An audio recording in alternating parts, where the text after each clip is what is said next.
चलो, तो ये है क्या, फीमेल का डक्ट सिस्टम, ये फलोपियन ट्यूब, ये यूट्रस।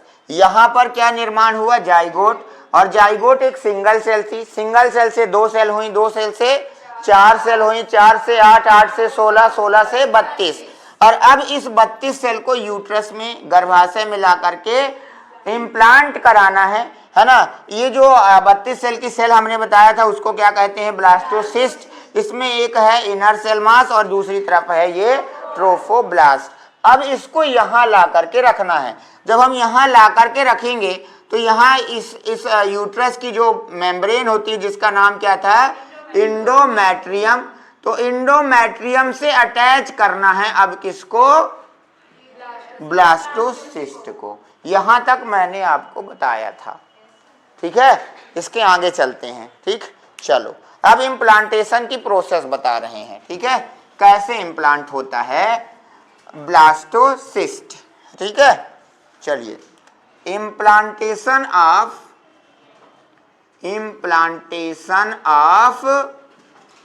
ब्लास्टोसिस्ट।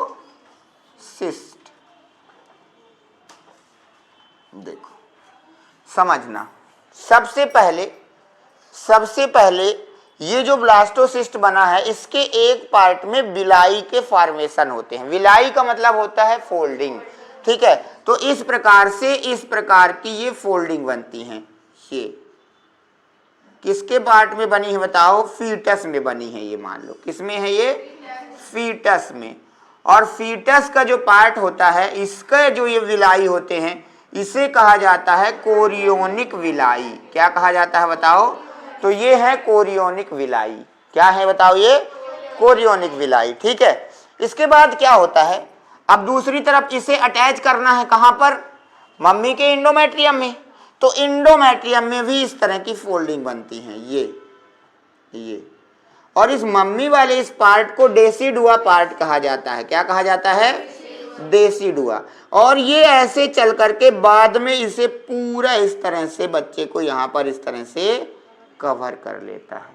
फिर आगे ये प्लेसेंटा का निर्माण करता है, ठीक है।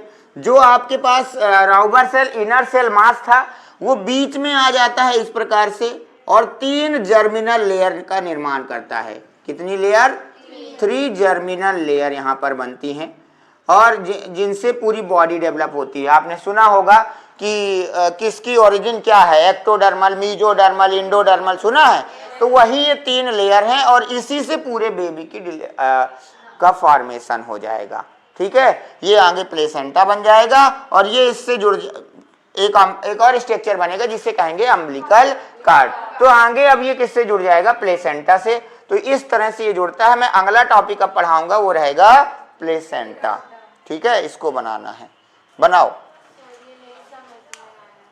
पहले बनाइए फिर समझाता हूं, समझ में आ जाएगा, कोई परेशानी वाली बात नहीं है। कुछ भी नहीं हुआ है अभी ऐसा जो आपको समझ में नहीं आया है, तुरंत समझ में आ जाएगा एक बार में, फिर से समझा दूंगा।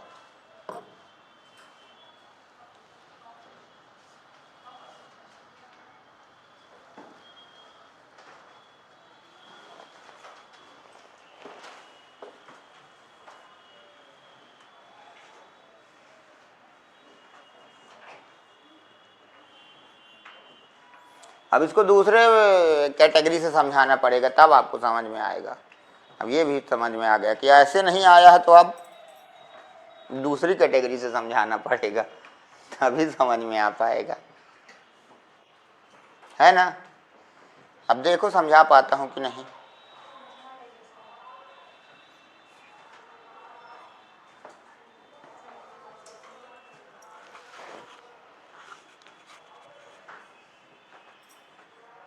चलो समझाते हैं दूसरे टाइप से।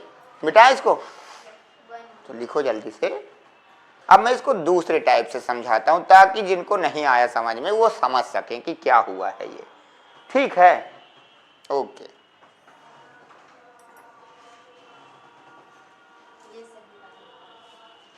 देखो समझा। एक बार फिर कोशिश कर रहा हूं क्योंकि मैंने सुना है कोशिश करने वालों की कभी अब पता नहीं, देखो अब ना हो, अगर हार आ जाए समझ में तो बात दूसरी है। ये है, ये यूट्रस है। यहाँ की मेम्ब्रेन का नाम बोलो, इंडोमेट्रियम। कोई दिक्कत यहाँ तक? और यहाँ पर बन गया है ये इस तरह से, ये है इनर सेल मास, है ना, और ये है ट्रोफोब्लास्ट। अगर आपको यहां तक आ गया है तो पहले बताओ कि यहां तक आ गया है। बिल्कुल आ गया है सबको? अब आगे क्या होता है, जब ये यहां से यहां चिपकने आता है यूट्रस में, तो सबसे पहले यूट्रस में इस तरह से बनती है विलाई, ये बनी हुई है, ये ठीक है। किसका पार्ट है यूट्रस, ये मम्मी का कि बच्चे का? अरे अभी किसका पार्ट है ये? मम्मी का। तो ये है मदर पार्ट। किसका पार्ट है बताओ? Mother part. मदर के पार्ट को डेसिडुआ पार्ट कहते हैं। अभी यहां तक कोई दिक्कत? अब जब ये यहां से यहां आता है तो इसके अंदर भी इस तरह की विलाई बनती हैं। ये देखो, ये बन गई विलाई। विलाई माने फोल्डिंग। ये किसका पार्ट है, फीटस का कि मम्मी का? फीटस का। और इसे कहते हैं कोरियोनिक विलाई। अभी यहां तक पहले बताओ कि आ गया समझ में? अब ये कोरियोनिक विलाई बन गई और ये पूरा और दूसरी सेल हो गई, ये वाली ट्रोफोब्लास्ट। इसके बाद ये जो मम्मी का ये पार्ट था डेसिडुआ, ये इसको इस तरह से कवर कर लिया। यही तो बनाया था। अब आ गया? तो पहले भी तो यही बताया था, ये ज्यादा अच्छा है। अब आ गया समझ में? अब ये क्या हो गया, चिपक गया है। अब इसमें आगे यहां से प्लेसेंटा का निर्माण हो जाएगा। अब इसको भी बनाना है तो बना लो। अब और अच्छा समझ में आ गया है तो मुझे कोई दिक्कत नहीं है, क्योंकि मैं तो सब तरह से समझा सकता हूं। पहले भी आ गया रहा होगा कुछ लोगों को।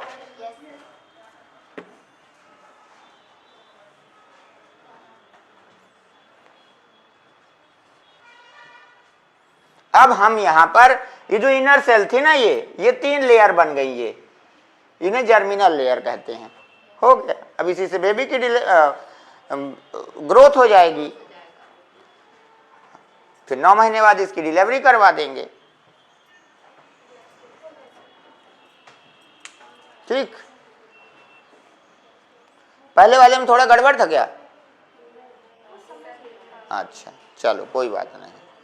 अब आ गया ना सफिशिएंट। आगे चलते हैं। अब थोड़ा हमें प्लेसेंटा के बारे में पढ़ना है। किसके बारे में? प्लेसेंटा के बारे में पढ़ना है। ठीक है, हेडिंग डालिए प्लेसेंटा।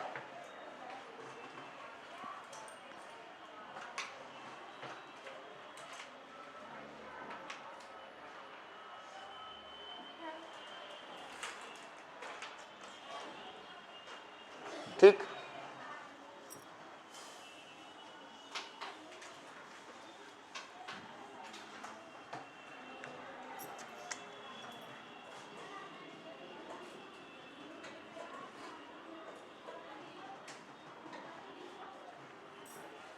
देखो हिंदी में क्या कहते हैं? अपरा, है ना? हाँ, एक जन रहे हैं हिंदी वाले, ठीक है ना? अपरा, ठीक है। प्लेसेंटा क्या है ये लिखेंगे। इट इज द ऑर्गन, यह वह अंग है। इट इज द ऑर्गन, यह वह अंग है जो डेवलपिंग फीटस को मदर से जोड़ता है, जो डेवलपिंग फीटस को मदर से जोड़ता है। It is the organ that connect developing foetus with mother, यह डेवलपिंग फीटस को मदर से जोड़ता है। तो प्लेसेंटा क्या है? एक ऐसा अंग है जो क्या करता है? मदर से फीटस को जोड़ता है। अब अगला सवाल जो इंपॉर्टेंट है कि प्लेसेंटा कौन बनाता है? प्लेसेंटा किसका बना होता है, मम्मी वाले पार्ट से या बच्चे वाले पार्ट से? तो ये बना होता है दोनों के पार्ट से। It is made by both foetus and mother. ठीक है, तो लिखेंगे, इसमें लिखेंगे अगला पॉइंट बना करके, एरो लगा करके, यह मदर व फीटस दोनों का बना होता है, दोनों से बना होता है। It is made by both mother and foetus. यह मदर व फीटस दोनों से बना होता है। It is made by both mother and foetus, मतलब मम्मी का भी पार्ट है और बच्चे का भी। आगे लिखेंगे maternal part. Maternal part, maternal part बताओ, मम्मी वाले पार्ट को क्या कहा जाता है? Decidua part. लिख देना, अभी बताया हूं, डेसिडुआ पार्ट, मैटरनल पार्ट। तो प्लेसेंटा में जो मम्मी वाला पार्ट रहेगा उसे क्या कहोगे? Maternal part. और दूसरा है फीटल, क्या कहते थे फीटल वाले को? Chorionic part. तो दूसरा है फीटल पार्ट, फीटल पार्ट है कोरियोनिक, कोरियोनिक पार्ट। हाँ,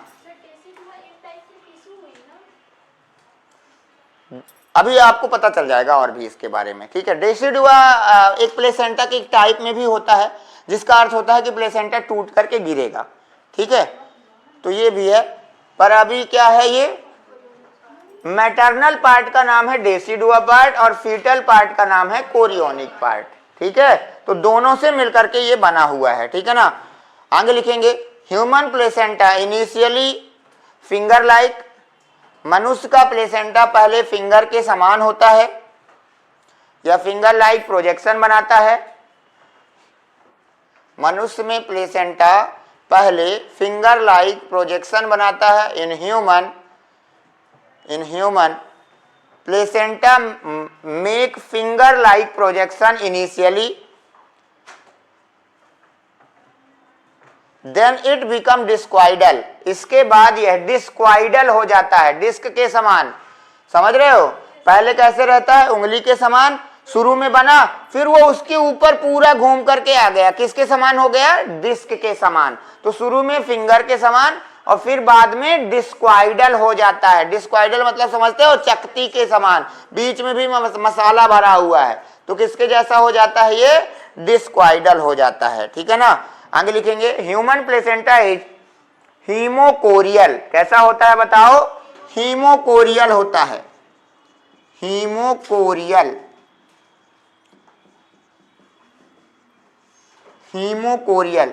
इसका मतलब होता है कि जो ब्लड होता है वो जो होता है वो कोरियन से सीधे कनेक्ट होता है, डायरेक्ट, है ना।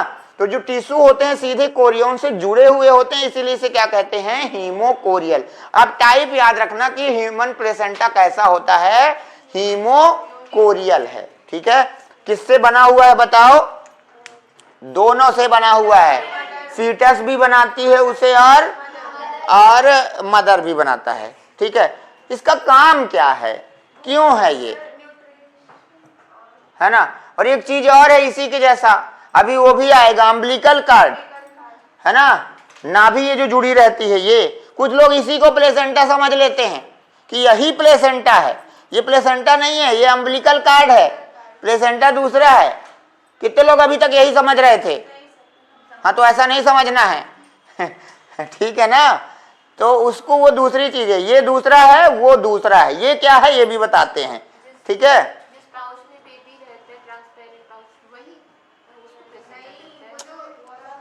अभी बताते हैं, हाँ वो तो वाटर बैग है।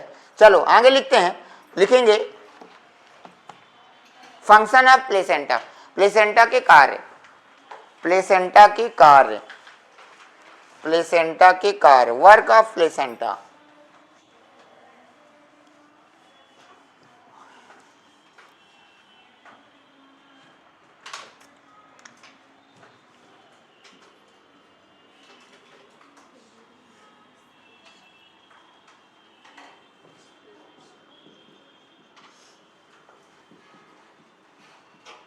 सबसे पहले लिखेंगे ब्लड बैरियर।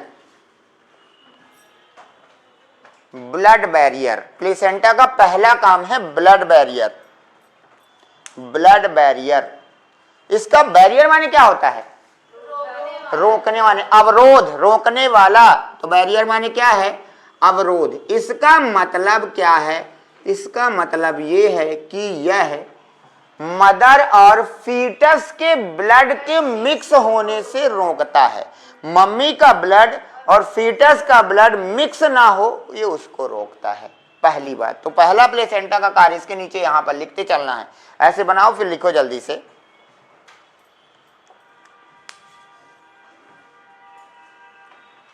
लिखेंगे यह मदर व फीटस के ब्लड की मिक्सिंग को रोकता है। इट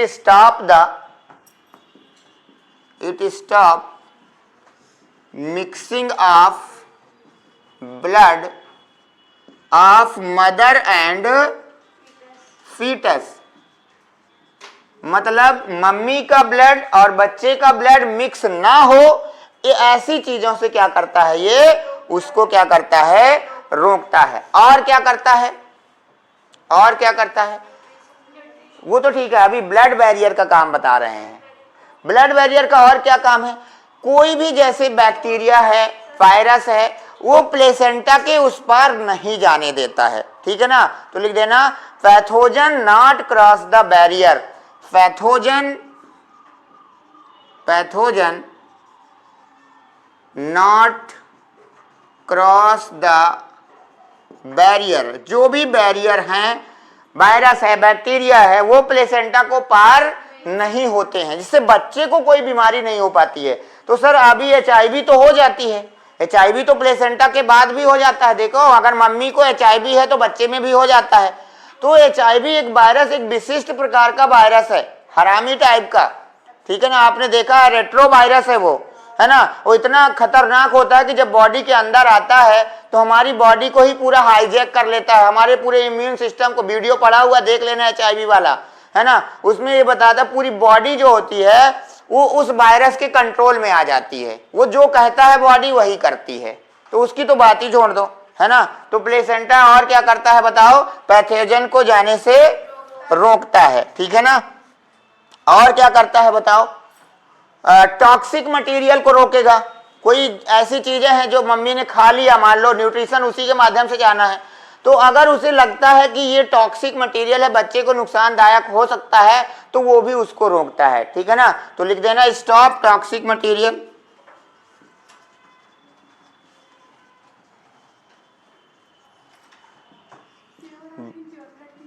हाँ, प्योर ब्लड मिक्सिंग को रोकेगा, BP कम कर देगा, है ना। थोड़ा ब्लड प्रेशर वहां का, जब प्लेसेंटा से कोई भी चीज गुजरती है तो वो क्या हो जाती है, स्लो हो जाती है, जिससे उनका प्रेशर जो होता है वो क्या हो जाता है, कम हो जाता है। तो ये इस तरह से इसका पहला काम हो गया ब्लड बैरियर। अब आपसे कोई पूछे कि ब्लड बैरियर का काम क्या है, तो आप ये और चीजें बता सकते हैं। दूसरी बात, आपको पता है कि बच्चे के लंग्स भले बन रहे हैं, अंदर डेवलप हो रहे हैं बच्चे में, लेकिन बच्चे के फेफड़े जो होते हैं वो जब तक डिलीवरी नहीं हो जाती है तब तक बच्चे सांस नहीं लेता है, उसके फेफड़े नहीं फूलते हैं, पता है ना। तो क्या बच्चे की जो सेल हैं वो न्यूट्रिशन नहीं ले रही होंगी, वो कहां से उनको ऑक्सीजन मिल रहा होगा, मदर से। तो दूसरा, रेस्पिरेशन भी हमें कहां से मिलता है, प्लेसेंटा से मिलता है। हमारे लंग्स एक्टिव, हार्ट एक्टिव हो जाता है 1 मंथ, विद इन 1 मंथ, 1 महीने के अंदर ही बच्चे की हार्ट बीट चालू हो जाएगी। लेकिन फेफड़े जो होते हैं, लंग्स जो होते हैं, वो एक्टिव नहीं होते हैं। लंग्स तभी एक्टिव होते हैं जब हमारी डिलीवरी हो जाती है ना। कई बार आपने पिक्चर देखा है 3 इडियट वाली पिक्चर, उसमें यही केस हो गया था। 3 इडियट में क्या हुआ था, उसमें डिलीवरी हो गई, बट बच्चा सांस नहीं ले रहा था, है ना। इसीलिए पीछे उसके मार रहे थे ऑल इज वेल, और अगर उसमें सांस जाती, फूलता, तो वो रोता। इसीलिए डिलीवरी के समय बच्चे का रोना आवश्यक होता है। अगर वो रो दिया है, इसका मतलब कि उसके फेफड़े में वायु जा चुकी है और वो फैल चुके हैं, ठीक है। तो अभी तो सांस नहीं जा रही है, तो सांस उसको कहां से मिलेगी, ऑक्सीजन वगैरह कहां से मिलेगी, बोले तो गैसियस एक्सचेंज कहां से होगा, बाय द प्लेसेंटा। तो दूसरा नंबर आ जाएगा रेस्पिरेशन। और रेस्पिरेशन में एक्सचेंज किसका होगा बताओ, बोलो, CO2 एंड O2, यहां से गैसियस एक्सचेंज होता रहेगा। तो ये प्लेसेंटा के द्वारा ही संभव होता है, ठीक है। इसके अलावा बात यह है कि अगर रेस्पिरेशन होगा, श्वसन होगा, तो कुछ ऐसी चीजें बनेंगी जो बच्चे के लिए वेस्ट मटेरियल का काम करेंगी, उत्सर्जी पदार्थ होगा वो उसका, जो उसके लिए जहरीले पदार्थ होंगे। भाई श्वसन के दौरान कुछ प्रक्रियाएं होंगी, मेटाबॉलिक प्रोसेस होंगी, तो मेटाबॉलिज्म के दौरान कुछ चीजें तो बनेंगी ना ऐसी जो कि उसको बॉडी से बाहर करना पड़ेगा। तो वो क्या बॉडी के बाहर कैसे करेगा? तो एक्सक्रीशन भी किसके माध्यम से होता है? प्लेसेंटा के माध्यम से होता है। तो यहां पर हम लिख देंगे एक्सक्रीशन। एक्सक्रीशन माने उत्सर्जन, उत्सर्जन भी इसी के माध्यम से होता है। ठीक है, तो इसी के माध्यम से उत्सर्जन भी हो जाएगा और रेस्पिरेशन के साथ साथ न्यूट्रिशन भी लिख लेना, खाना भी इसी से लेता है। सही बात है ना? तो रेस्पिरेशन एंड न्यूट्रिशन, न्यूट्रिशन माने पोषण। मम्मी जो खाएगी वो बच्चे को मिलेगा, है ना? अगर मम्मी रोज नारियल का पानी पिएगी तो पोषक तत्व बच्चे के पास भी जाएंगे। ठीक है, तो अगर कोई प्रेगनेंसी के दौरान अपनी बीवी की देखभाल कर रहा है तो उसे ज्यादा खुश होने की जरूरत नहीं है वो अपने बच्चे की देखभाल कर रहा है सही बात है ना? ये होता ही है ना? तो इसीलिए प्रेगनेंसी के दौरान लोग बाग प्रेग्नेंट लेडी को ज्यादा खिलाते पिलाते भी हैं, मान सम्मान ज्यादा रहता है। 2 लोग हैं भाई, बताओ। ठीक है, तो ये है उसका न्यूट्रिशन कहाँ जाता है बताओ? और तो एक्सक्रीशन हो जाएगा। और last, placenta is a best endocrine body. Body है, क्या है ये? एक अच्छी इंडोक्राइन बॉडी है। मतलब इससे क्या निकलेंगे? हार्मोन्स निकलेंगे। अभी हम नाम लिखवाते हैं हार्मोन्स के, जल्दी जल्दी यहाँ पर ऐसे हार्मोन्स बना के ऐसे लिख लो। कौन कौन से हार्मोन्स निकलते हैं पहले ये लिख लो। पहले blood barrier, respiration, nutrition, excretion और लास्ट इंडोक्राइन बॉडी। यह एक अच्छी इंडोक्राइन बॉडी है।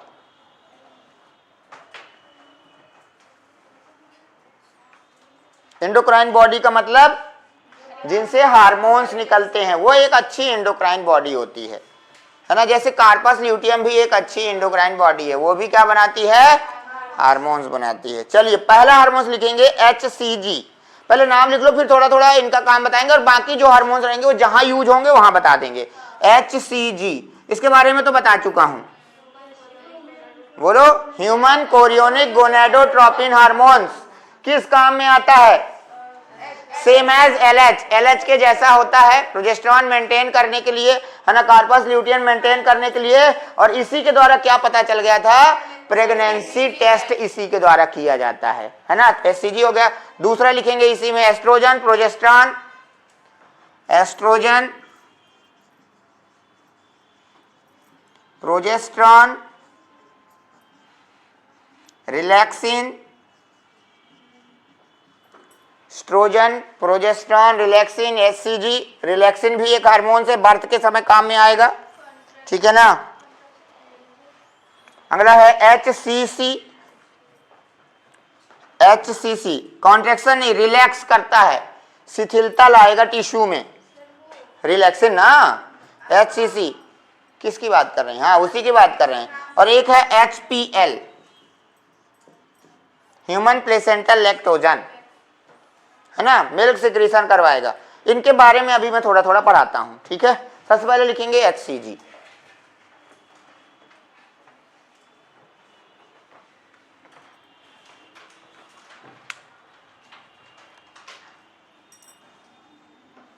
ये हो गया है ना?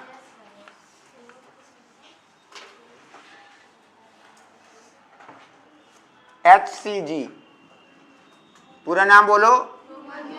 Human chorionic gonadotropin hormones. हो गया, हार्मोन जोड़ दिए हैं, कोई दिक्कत नहीं, क्योंकि है तो हार्मोन्स ही। ठीक है, तो ह्यूमन कोरियोनिक गोनेडोट्रोपिन हार्मोन्स। ठीक है, देखते चलो क्या काम है इसका। रोल ऑफ LH किसके जैसा काम करता है? रोल ऑफ LH के जैसा रोल होता है इसका। और LH का काम आपको पता है, कार्पस ल्यूटियम को मेंटेनेंस करता है। तो रोल ऑफ LH है ना, लिख देना। कार्पस ल्यूटियम की देखभाल, maintenance of corpus luteum. Corpus luteum तो जानते हो ना, कि भूल गई? हाँ, तो लिख लेना कार्पस ल्यूटियम को देखरेख करता है। ये इसी के कार्पस ल्यूटियम इसी के कारण 9 मंथ तक पड़ी रहती है। ठीक है, थोड़ा लिखेंगे HPL के बारे में, बाकी तो जानते भी हो और ये आएंगे बीच में, हम बता देंगे कहाँ काम आएंगे। अगला है HPL, human placental lactogen. Human placental lactogen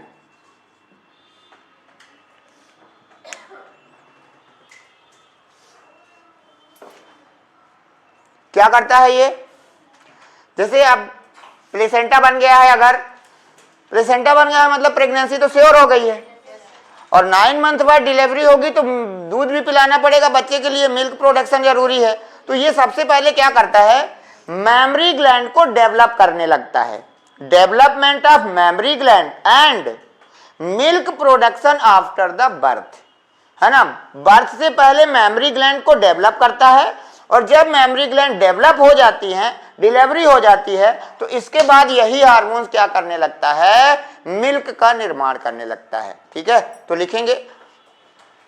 लिखेंगे इसमें development of mammary gland, development of mammary gland, mammary gland का development and milk production after birth. ठीक है, मिल्क प्रोडक्शन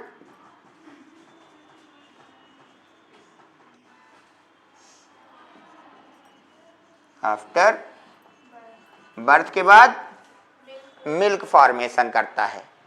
मतलब कुछ औरतों में जिनमें मिल्क नहीं प्रोड्यूस हो पाते, वो शुरू में नहीं हो पाता है, फिर वो होने लगता है, जैसे न्यूट्रिशन जाता है, ठीक है, तो वो स्टार्ट हो जाता है। कई हार्मोन से मिल्क प्रोडक्शन में काम करते हैं, नॉट ओनली दिस। ठीक है, आगे लिखेंगे एस्ट्रोजन। एस्ट्रोजन भी रिलीज हो रहा था ना, लिखो एस्ट्रोजन। एस्ट्रोजन, एस्ट्रोजन हार्मोन्स, इसमें आप लिखेंगे growth of secondary sexual character. Secondary sexual character की ग्रोथ करता है, द्वितीयक लैंगिक लक्षणों का विकास। द्वितीयक growth of secondary sexual character, growth of secondary sexual character. Secondary sexual character जानते हो, द्वितीयक लक्षण जो होते हैं, है ना, मेल और फीमेल में, वो इनकी ग्रोथ कौन करवाता है, यहीं से स्टार्ट होते हैं। ठीक है, चलिए आगे लिखेंगे इसी में development of mammary gland, mammary gland का डेवलपमेंट। हाँ, इसी का दूसरा कार्य, ये भी मेमरी ग्लैंड को डेवलप करता है। Development of mammary gland, development of mammary gland, mammary gland को ये भी क्या करवाएगा, उसका विकास करवाता है, ये भी डेवलप करवाता है। अगला लिखेंगे प्रोजेस्टेरॉन। प्रोजेस्टेरॉन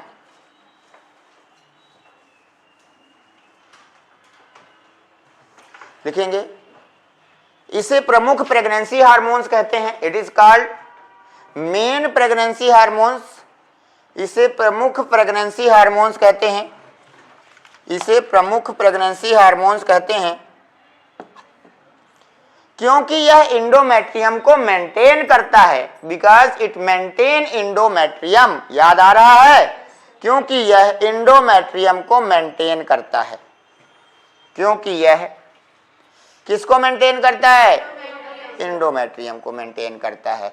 और इसका भी काम same, development of mammary gland लिख लेना, और लिख लेना डेवलपमेंट ऑफ मेमरी ग्लैंड, यह भी मेमरी ग्लैंड को डेवलप करता है।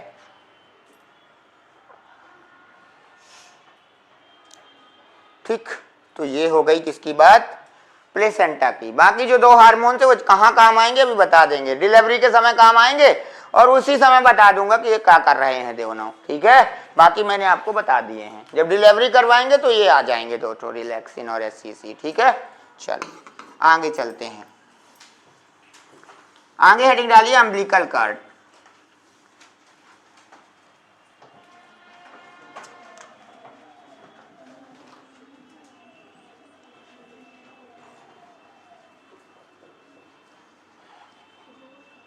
Umbilical cord.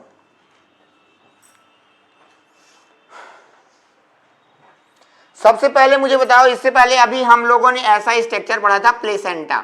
मुझे बताओ प्लेसेंटा किससे किसको जोड़ता था? जाओ देखो, जाओ डिफिनीशन देखो प्लेसेंटा की। फीटस टू मदर, याद है? लिख दूं इसके आगे फीटस टू मदर। तो प्लेसेंटा जोड़ता था फीटस टू मदर। अगला है हमारा umbilical cord.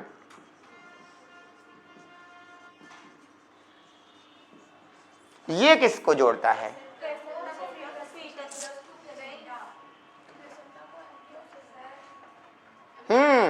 Embryo to placenta. ठीक है, तो यहां लिख देता हूं एम्ब्रियो टू प्लेसेंटा। दोनों में अंतर समझ में आ रहा है? देखो, किसको नहीं आ रहा? आपको? लिखो, आपको समझाता हूं। जिसको नहीं समझ में आता कोई दिक्कत की बात नहीं, अभी समझाया जाएगा।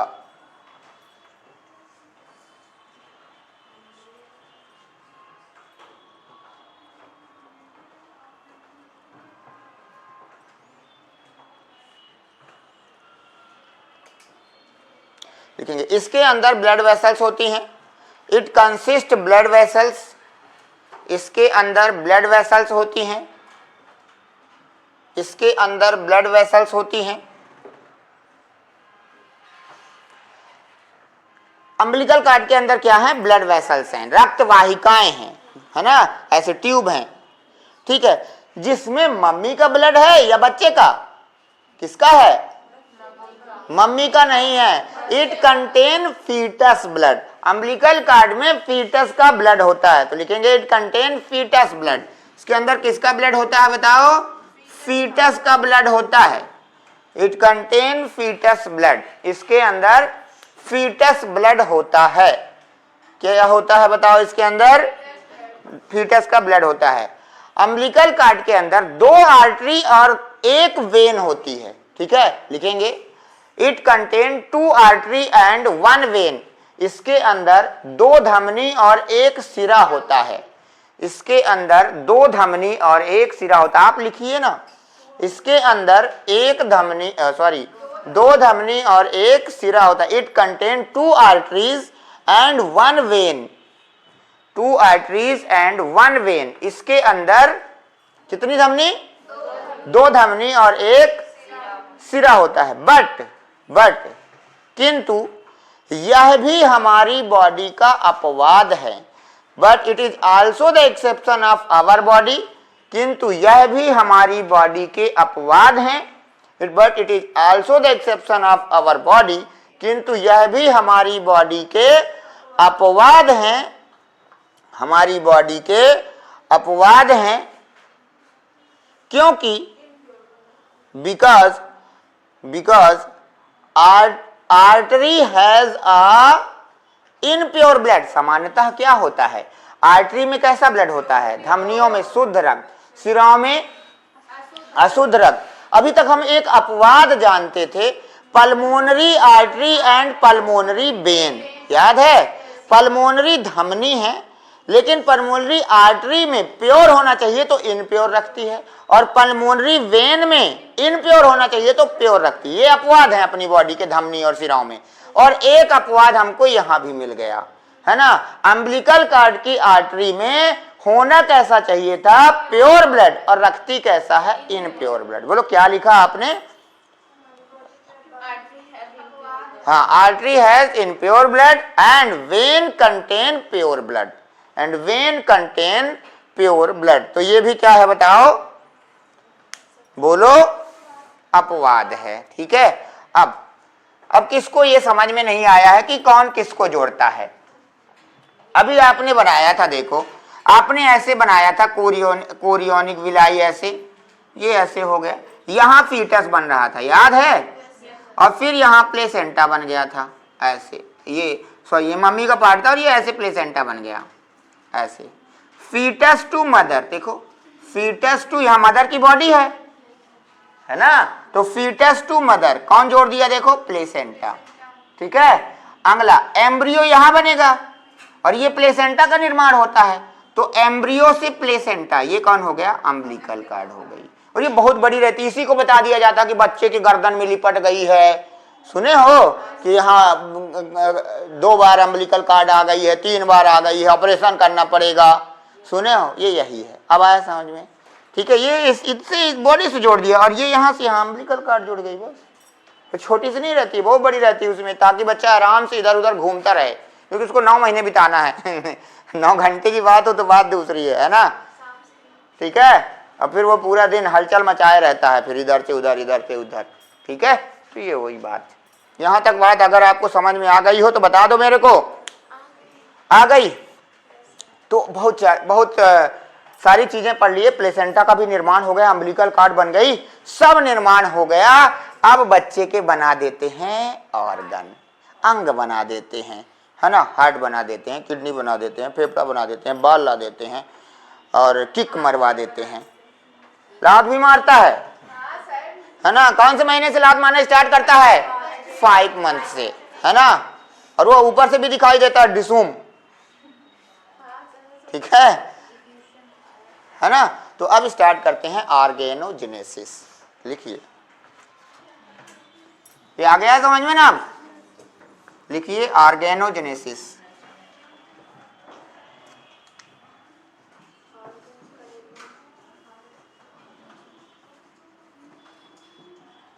फॉर्मेशन ऑफ, हाँ, अंग निर्माण, अंगों का निर्माण होना, अंगों का निर्माण, अंगों का निर्माण।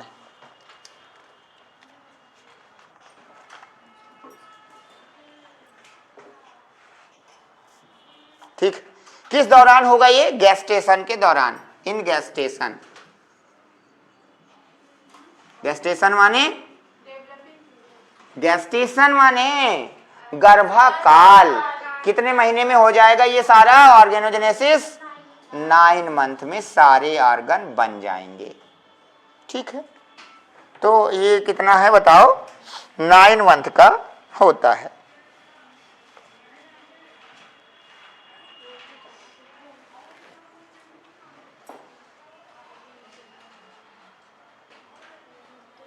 ठीक है, इस 9 मंथ को हम लोग टर्मिस्टर में डिवाइड करते हैं। काहे में डिवाइड करते हैं? तो ये 9 मंथ डिवाइड इन टर्मिस्टर। काहे में? कितने टर्मिस्टर होते हैं? तो गैस्टेशन के 3 टर्मिस्टर होते हैं। पहला फर्स्ट टर्मिस्टर, पहला बोलो। दूसरा सेकेंड टर्मिस्टर, तीसरा थर्ड टर्मिस्टर। फर्स्ट टर्मिस्टर का मतलब है फर्स्ट 3 मंथ, पहले 3 महीने तक का समय क्या कहलाएगा? एक टर्मिस्टर कंप्लीट हो गया। जब एक टर्मिस्टर का मतलब होगा कि 3 महीने पूरे हो गए। फिर ये कौन सा हो जाएगा बताओ? अगला चौथा, 5वां, 6वां, 3 मंथ ये कहलाएंगे सेकेंड टर्मिस्टर। और 7वां, 8वां, 9वां ये कौन सा टर्मिस्टर बनाएंगे? इस तरह से एक गैस्टेशन पीरियड को कितने उसमें डिवाइड कर दिया गया है? 3 टर्मिस्टर में हमने डिवाइड कर दिया है। बोलो, यहां तक की बात हो गई? बोलो, ठीक है। सेम गैस्टेशन पीरियड काऊ का भी है, 9 मंथ का। खैर इन सब से हमें अभी कोई लेना देना है नहीं, बट काऊ का भी 9 मंथ का ही होता है। ठीक है ना। जबकि अगर और दूसरे जीवों को देखोगे, जैसे जितने बड़े हैं, हाथी है, हाथी का 18 महीने का होता है। तो धीरे धीरे जैसे जैसे जीव बड़े होते जाते हैं वैसे वैसे उनका गैस्टेशन बढ़ता जाता है। ठीक है। अब यहाँ पर इस दौरान जब ये होती है, अब ये पता चल गया है, पता तो पहले ही चल गया है कि प्रेगनेंसी हो गई है, तो डॉक्टर के पास व्यक्ति जाता है ना। इन सब से संबंधित डॉक्टर गायनेकोलॉजिस्ट कहलाते हैं। क्या कहलाते हैं? गायनेकोलॉजिस्ट के पास जाएंगे। वो क्या करेगा? एक सबसे पहले यूएसजी लिखता है ना। USG ultrasonography. ठीक है, चलो इसको बनाओ पहले। लिख गया? अब डॉक्टर के पास गए, किसके पास जाओगे? गायनेकोलॉजिस्ट के पास।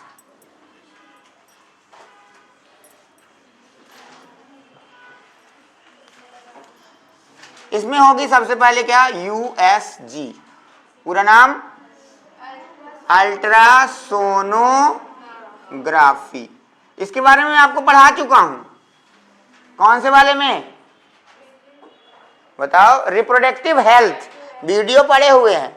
कौन क्या यूज किया जाता है बताओ, अल्ट्रासोनोग्राफी में क्या यूज किया जाता है कि कौन सी वेव, तरंग, कौन सी तरंग देखो भाई, बच्चा अंदर है, बच्चा कहाँ है, अंदर है, और उसको देखना है तो कुछ ना कुछ तो उसके पास भेजते होंगे, तभी तो इमेज बन के आ रही है जिसे हम देख पा रहे हैं। तो क्या है जो अंदर जाता है, और वो है साउंड वेव।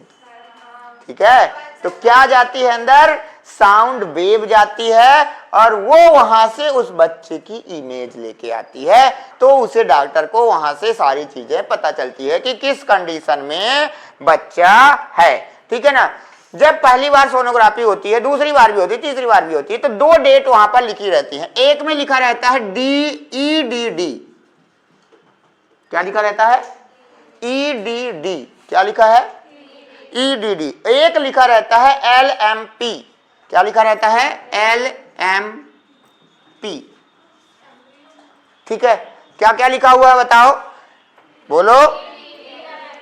हाँ, अब EDD का मतलब क्या है, EDD का मतलब होता है कि expected delivery date.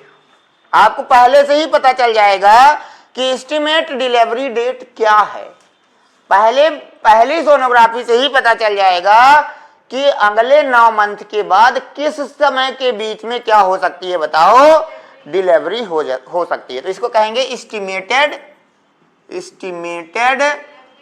Delivery date.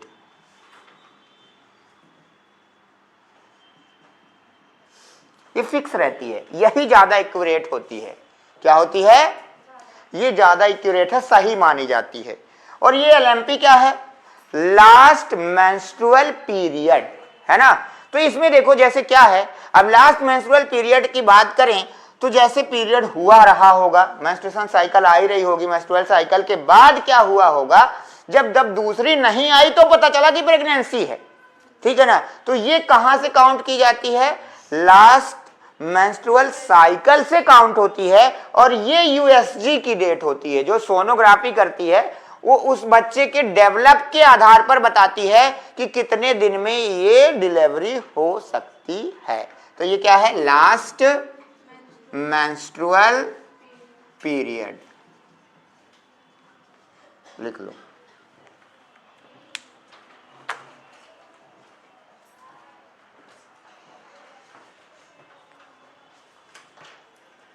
ठीक, आज के लिए, बाकी अगले एपिसोड में।